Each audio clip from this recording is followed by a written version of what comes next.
sommaire de cette édition, un projet de décret portant approbation des statuts de l'économie des forces de défense et de sécurité. Ce mécanisme permettra au FDS d'avoir un accès aux produits de grande consommation. Vous entendrez le ministre de la Défense dans cette édition. Et puis le programme FASO Veille est une initiative de l'Union nationale de l'audiovisuel libre du FASO, UNALPA. Ce programme a été présenté aux journalistes hier à Koudougou, dans la cité du Cavalier Rouge, en présence des autres partenaires de la société civile. La substance de la formation dans ce journal. Mesdames et messieurs, bonsoir et bienvenue à Sur un nouveau consacré à l'actualité sur Savane TV. Le Conseil des ministres s'est tenu ce jour sous la présidence du chef de l'État, le capitaine Ibrahim Traoré. Plusieurs décisions ont été prises. Le Conseil des ministres tenu ce jour a adopté un projet de décret portant approbation des statuts de l'économie des forces de défense et de sécurité. L'adoption de ce décret s'inscrit dans la volonté de renforcer l'élan de solidarité avec les personnels de défense et de sécurité, en mettant en place un mécanisme leur permettant d'avoir un accès aux produits de grande consommation et d'autres produits à bas prix. Écoutons donc le ministre de la Défense, Célestin Semporé. Dans le contexte de guerre contre le terrorisme, il est apparu nécessaire, dans un élan de solidarité envers les forces de défense et de sécurité, de mettre en place un mécanisme les permettant d'avoir un accès à des prix sociaux, des produits de consommation de grande nécessité et aussi d'autres produits divers. En effet, les forces de défense et de sécurité sont beaucoup plus préoccupées à ce moment à ce qui est le cœur de leur métier, c'est-à-dire la défense de l'intégrité territoriale et d'assurer la sécurité des biens des personnes. Leurs biens. Donc, il est nécessaire qu'on mette les dispositions en place pour qu'ils soient beaucoup plus concentrés et qu'ils aient le moral pour pouvoir vaquer à cette occupation et à cette nouvelle mission dont le prix souvent payé est la vie. De sorte à ce que leurs familles soient à l'abri de grandes préoccupations. L'économie des forces de défense et de sécurité constitue donc une réponse stratégique aux besoins croissants de soutien logistique et social des personnels des forces de défense et de sécurité engagés dans la protection de l'intégrité territoriale et la sécurité des populations. Le présent projet de décret structuré en 3 articles consacre l'approbation des statuts de l'économie dans la catégorie des établissements publics de l'État à caractère économique. Le Conseil des ministres de ce jour a aussi adopté un décret qui modifie celui de 2011 sur le conditionnement et l'étiquetage des produits du tabac. Selon le ministre de la Santé, Dr Robert Lucien Jean-Claude Kargougou, ce décret oblige les fabricants de cigarettes à utiliser des couleurs mates et une forme moins attrayante sur les emballages. Ils seront tous tenus de couvrir 80% des faces des paquets de cigarettes avec des avertissements sanitaires. Tout cela pour protéger les jeunes contre le tabagisme. Actuellement, la prévalence du tabagisme est de 13,6%. Chaque année, 4800 personnes meurent de conséquences liées au tabagisme au Burkina Faso. Encore du matériel d'une valeur de 13 milliards de francs CFA pour développer des infrastructures hydro-agricoles. C'est le chef de l'État, le capitaine Ibrahim Traoré, qui a procédé hier à la remise de ce lot de matériel au ministère en charge de l'agriculture au profit de l'Office national des barrages et des aménagements hydro-agricoles ONBA et de la Société nationale de l'aménagement des terres et de l'équipement rural Sonater. Abdoulaye Kinda pour les précisions. Le matériel est composé entre autres de pelles, de niveleuses, de compacteurs, de bulldozers, des citernes, des camions bennes et des camions grues. Ce matériel est destiné à réaliser des travaux d'aménagement permettant de disponibiliser la ressource en eau et les superficies nécessaires pour accroître la production agricole, pour l'atteinte de l'autosuffisance alimentaire au Burkina. Nous les avons reçus et également nous avons pris engagement devant son Excellence le Président du Faso de les mettre au travail dès les jours qui vont venir. Nous avons également reçu des instructions allant dans le sens d'utiliser ces engins à bon escient et de faire en sorte que ces engins puissent être un facteur supplémentaire de réussite de la mise en œuvre de l'initiative présidentielle pour la production agricole et également de l'offensive agro-pastorale 2023-2025 et qui sont en train d'être mis en œuvre dans notre pays et qui ont déjà donné des résultats, mais qui ont également décelé comme enjeu principal la question de la mobilisation d'eau pour faire en sorte d'accroître notre production sous maîtrise totale d'eau. Donc c'est donc avec beaucoup de fierté et beaucoup également d'honneur que nous avons reçu ces engins ce matin et bien sûr nous allons les mettre à l'épreuve pour pouvoir donner satisfaction au peuple burkinabé. Le chef de l'État a pensé aux blessés de guerre en disponibilisant des hôpitaux mobiles. L'objectif est de permettre à l'équipe de santé d'être plus proche des hommes en opération, de faire des prises en charge pour leur permettre d'avoir le moral au top. Là, il s'agit d'un hôpital mobile de campagne. C'est un hôpital qui est conçu pour être déployé normalement au plus près des troupes en opération, dans les zones les plus sûres, pour pouvoir mener des interventions et mener une prise en charge immédiate avant maintenant d'être évacué plus tard vers le niveau central. Il y a d'abord le véhicule imagerie. Et le véhicule imagerie il permet de faire tout le diagnostic. Et le diagnostic en passant par le scanner, par la radiographie et par le laboratoire. Le deuxième véhicule, qui est un véhicule salle opératoire, qui est aménagé pour pouvoir faire des opérations chirurgicales à l'intérieur. Et il permet de faire la stérilisation et il est équipé aussi d'un frigo banque de sang. Et il sert également dans les grandes manifestations d'envergure nationale. C'est bien que cet hôpital soit déployé en mesure de prendre en charge immédiatement des blessés qui pourraient survenir au cours des manifestations. L'autre avantage, c'est que le scanner est de 32 barrettes, ce qui permet, ça donne l'autorité au gouvernement de pouvoir, par exemple, soutenir un hôpital dont le scanner est en panne. Le véhicule peut se déplacer n'importe où, rejoindre l'hôpital ou le CHR, aller stationner là-bas pendant quelques jours ou quelques semaines, les aider à faire les examens de scanner jusqu'à ce que leur scanner soit réparé et il peut replier à tout moment. Le matériel agricole a coûté à l'État 13 milliards de francs CFA. Dans l'actualité de ce soir, nous parlons également de la 18e promotion de l'Institut privé supérieur de santé Sainte-Edwige qui a prêté serment hier matin. Plus de 400 agents de santé en fin de formation ont reçu leurs attestations de fin de formation. Le compte rendu avec notre reporter Germaine Farama. Devant cette assemblée et devant le genre humain, jures-tu d'utiliser les connaissances pour soulager la souffrance humaine, sans considération de l'appartenance raciale, nationale, ni des convictions politiques ou religieuses de tous ceux qui te seront confiés? L'Institut privé supérieur de santé Sainte-Edwige vient de mettre à la disposition de l'État burkinabé et du marché 458 diplômés à travers cette prestation de serment. Ces impétrants sont des sages-femmes d'État, des infirmiers, des biologistes médicaux ou encore des agents de santé communautaire. Cette 18e promotion qui est baptisée Promotion de résilience se dit prête à apporter sa contribution dans la prise en charge sanitaire des Burkinabés. Bien déroulé, nous avions eu de bons enseignants qui ont été patients, bienveillants avec nous, un très bon personnel de soutien, de bons encadreurs surtout.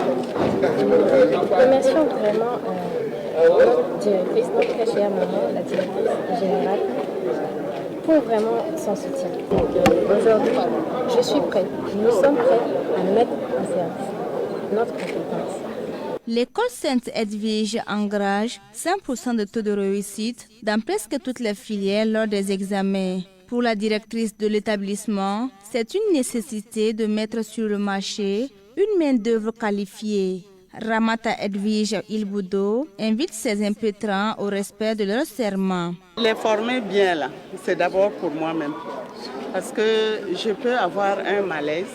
Et puis celui qui est là pour me prendre en charge, c'est mon ancien élève. S'il n'est pas bien formé, qu'est-ce que je lui dis? De me laisser mourir ou bien de m'achever. Donc je mets tout mon cœur pour vraiment que la formation soit bien faite. Mon appel, c'est d'être là pour les malades. Le malade qui vient s'en fout de ton problème. Le malade qui vient a une préoccupation, il veut guérir. Donc nous devons être là pour l'aider à guérir, faire de notre mieux. Et là, s'il retrouve la santé, les grâces, c'est pour nous. Après avoir dépeint les réalités du domaine en lien avec la résilience, le représentant du parrain, le ministre de la Santé, a encouragé ces nouveaux diplômés en santé à une continuité de leur formation car, dit-il, un bon soignant est un éternel étudiant. Cette cérémonie de sortie, c'est aussi la remise des attestations aux nouveaux agents de la santé. Notre inspiratrice.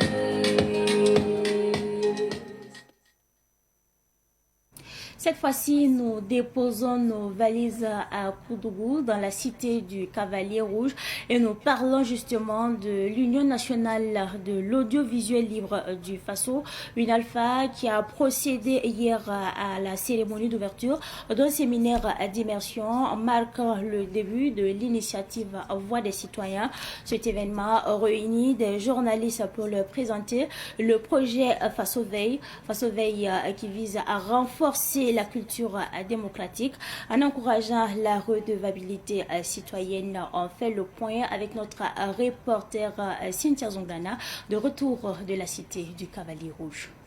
C'est dans la ville de Koudougou, région du centre-ouest, que l'Union nationale de l'audiovisuel libre du Faso, UNALFA, lance son initiative La Voix des citoyens lors d'un séminaire d'immersion réunissant des hommes et femmes de médias. L'objectif est de leur présenter le projet Faso Veille, une initiative soutenue par l'Union européenne et la coopération suisse visant à renforcer la culture démocratique au Burkina Faso. Ce projet va permettre effectivement au grand public de participer effectivement à l'élaboration de ce rapport alternatif. Il y aura un travail que les radios vont faire, à savoir diffuser effectivement des micro-programmes pour informer les populations sur les politiques publiques, surtout dans le cadre de la transition. Donc il était de bon ton pour nous d'amener quand même ces acteurs-là très importants à connaître ce rapport alternatif, à connaître les procédures d'élaboration effectivement de ce rapport alternatif. Lors de la cérémonie d'ouverture du séminaire, les participants ont exprimé leur enthousiasme et leurs attentes. Parmi eux, Simon Gansonré, directeur de Radio Palabre de Koudougou, partage ses impressions. C'est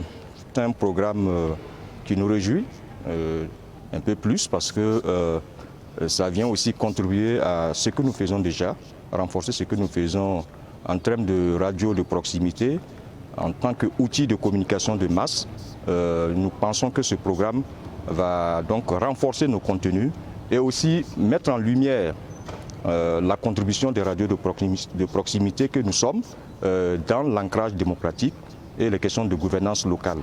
Donc, et où nous sommes dans un contexte assez particulier. Et avec un tel programme, je pense que nous participons aussi donc, au développement donc, de notre pays. Le projet Faso Veille, acronyme de faciliter la redevabilité et la veille citoyenne avec la société civile, dure 4 ans avec un budget de plus de 5 milliards de francs CFA. Il est mis en œuvre par le laboratoire Citoyenneté et la Fondation Hirondelle. Dans l'actualité de ce soir, nous allons à la découverte de Justine Sawadogo, une dame qui s'est lancée dans la transformation du haricot en couscous, et c'est un reportage signé Badinatou Ouetraogo. Ma culture, c'est mes richesses. Bienvenue chez moi. Fofo, bienvenue chez moi. Tous les jours, Justine Sawadogo est à la tâche.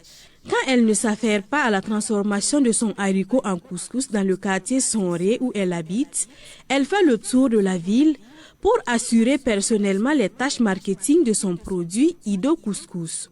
Cette originalité Justine Sawadogo la perpétue depuis 2003. Au couscous, l'idée est venue moi-même. Parce que je me suis dit, c'est depuis 2003, je dis, pourquoi les haricots, nous on va se limiter à manger et puis le gonrer. C'est à partir de là, j'ai commencé à le chercher, à chercher. Une de ma camarade même, elle m'appelait folle d'haricots. Quand elle vient me trouver, elle dit que la folle a commencé encore. C'est depuis que tu es né là. Tu as déjà entendu qu'on a fait l'haricot, transformé l'haricot là autre chose. Si ce n'est pas samsa, gonrer et puis préparer. Et je dis, mais moi je vais trouver gain de cours dans ça. C'est de là, j'ai traîné. À chaque fois je suis là. Et par fini, j'ai obtenu un produit. La transformation du haricot en couscous prend seulement 24 heures. Sa cuisson est rapide. 15 minutes suffisent pour obtenir un produit prêt à consommer. Je trie l'haricot, les mauvais. Après, je fais enlever le son. J'étale. Je fais enlever le son. Je lave et puis je passe au moulin.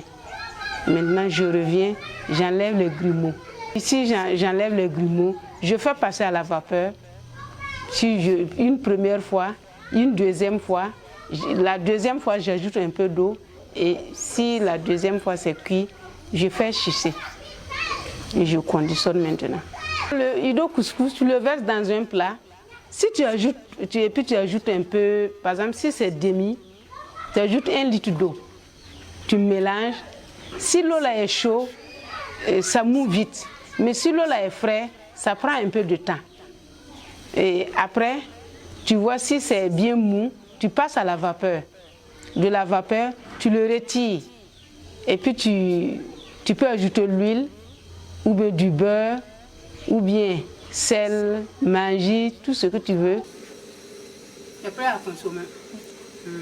Dame Sawadogo a ciblé une clientèle bien informée qui apprécie le produit. Comme c'est un nouveau produit, bon, et puis ils n'ont jamais vu ça. Quand je parle, les gens disent que que bien à transformer comme ça, que ça c'est du n'ai jamais vu. Donc il y a d'autres qui disent non, que s'il prend, il y aura des ballonnements. Je dis non, ça ne ballonne pas. Mais une fois que tu prends, tu trouves que ça ne ballonne pas, c'est là maintenant, tu commences à m'appeler pour me dire que vraiment, ton produit là, vraiment c'est un bon aliment. Mes clients cibles, bon, je peux dire que mes voisines sont mes clients cibles. Ils commandent.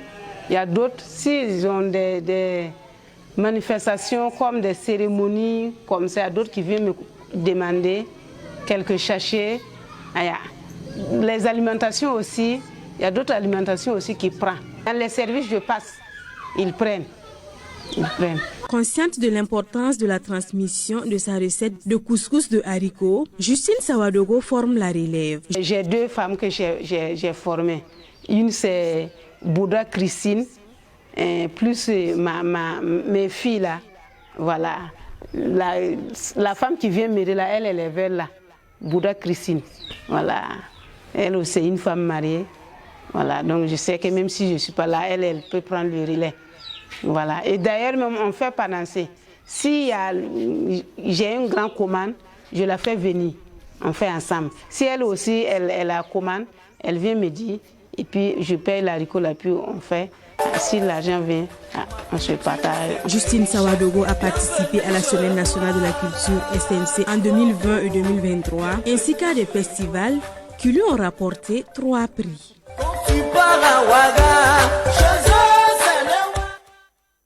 Eh bien, le sport est également au menu de l'actualité de ce soir et nous parlons de la Fédération nationale burkinabé de jeux d'échecs qui a dégagé le week-end dernier ses champions par équipe et individuel. C'était au cours de son 2e championnat national tenu à Ouagadougou. Les précisions avec notre journaliste sportif Maison, Ruben Wilson Kodio. 25 participants venus de Bobo Dioulasso, de Koudougou et de Ouagadougou ont pris part à ce championnat national de jeux d'échecs.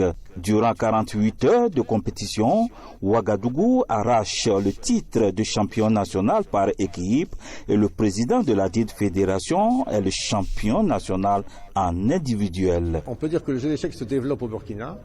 Nous avons commencé à jouer régulièrement dans les quartiers. Par exemple, nous avons fait un pacte avec les joueurs de dames et nous partageons 2 clubs avec eux. Le club Rosenbourg en zone 1 et le club ADC à Gonguin. Donc ça c'est bien pour la partie territoriale. Après, on joue toujours chez Simon. Les sponsors que nous avons pour les championnats d'échecs sont des joueurs d'échecs. Des activités qui se déroulent sur fonds propres de la Fédération burkinabé des jeux d'échecs. Nous n'avons pas de subvention, nous n'avons rien eu du gouvernement, donc bon, on continue, on insiste, on fait des activités, on essaye de mériter, mais pour l'instant on n'a pas eu la chance. Alors j'espère qu'on pourra mériter quelque chose parce qu'il y a plein de dépenses et il y a plein d'événements auxquels on devrait participer, comme par exemple il y a le 31 mars le zonal qui se commence à Lagos. Moi j'aimerais bien envoyer des joueurs, mais le voyage est cher. Bon, si les joueurs me disent non, nous on n'a pas les moyens, bon, on n'a pas les moyens, les sponsors donnent l'argent, mais on organise les compétitions. Là, il faut payer les médailles, il faut payer la coupe, il faut payer les prix. Il faut payer le voyage des gens qui sont venus de Bobo et de Koudougou ici. Bon, c'est une série de dépenses. Malgré ces difficultés, les promoteurs de jeux d'échecs ne baissent pas pour autant les bras. Plusieurs activités sont en vue. On a commencé à mettre des formateurs de jeux d'échecs dans les écoles. Alors, on a commencé par les écoles privées. On attend une lettre du ministère pour débloquer, pour aller pouvoir voir les écoles publiques. On met un formateur dans les écoles et on essaie de faire des clubs d'échecs et des classes d'échecs dans les écoles et on leur donne du matériel aux écoles. Et on pense qu'on aura suffisamment d'écoles pour faire un tournoi de Ouagadougou au mois d'avril-mai. Alors on aura notre premier tournoi des écoles de Ouagadougou, ça ne s'est jamais fait avant et ça sera le premier. Mais si on avait de l'argent, eh bien on pourrait aussi prétendre aller au tournoi des écoles africains parce qu'il y en a un chaque année. Bon, l'année dernière, c'était à Johannesburg. Si on n'a pas de subvention, on ne voit pas comment on va envoyer des enfants à Johannesburg. Notons que nous avons 7 clubs de jeux d'échecs à Ouagadougou contre 1 à Bobo-Dioulasso et 1 à Koudougou. N'est pas honte de porter les mêmes vêtements, de ne pas avoir le dernier téléphone portable ou de conduire une vieille voiture. La honte, c'est de faire semblant d'être quelqu'un que tu n'es pas. C'est tout pour cette édition du soir que j'ai pris en tout cas du plaisir à vous présenter. Merci à vous pour votre constante fidélité. Excellente suite de programmes en compagnie bien sûr des programmes de la télévision des nouvelles idées.